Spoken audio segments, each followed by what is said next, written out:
Election commission ने contempt हमारे ऊपर किया, मेरे पे, लोगों पे। हम 1.5 साल गवर्नमेंट में होते हुए कहते जा रहे हैं कि इलेक्शन कमिश्नर एक एजेंडा पे है। ये ना तो सिर्फ नून लीग के बड़ा करीब है, इसके हैंडलर्स भी इसको कंट्रोल कर रहे हैं और ये हमें टारगेट कर रहा है। 8 इसने हमारे खिलाफ फैसले दिए, 8 दफा हम अदालत में गए, 8 दफा अदालत ने उनको रद्द किया। इसका मतलब इसके फैसले गलत थे।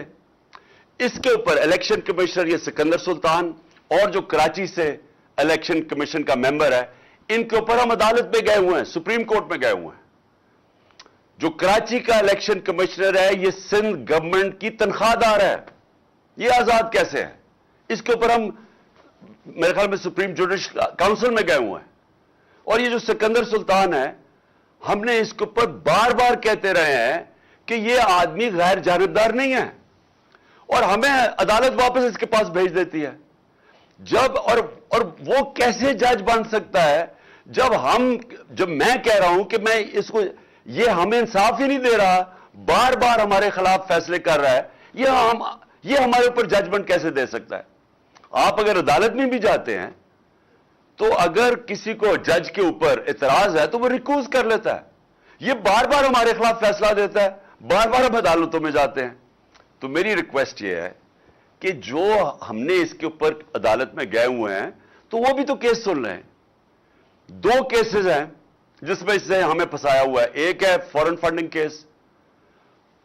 फॉरेन फंडिंग केस में सुप्रीम कोर्ट ने भी कहा, हाई कोर्ट ने भी कहा कि हमारे केस के साथ साथ नून लीग और पीपल्स पार्टी के भी फंडिंग केस देखें।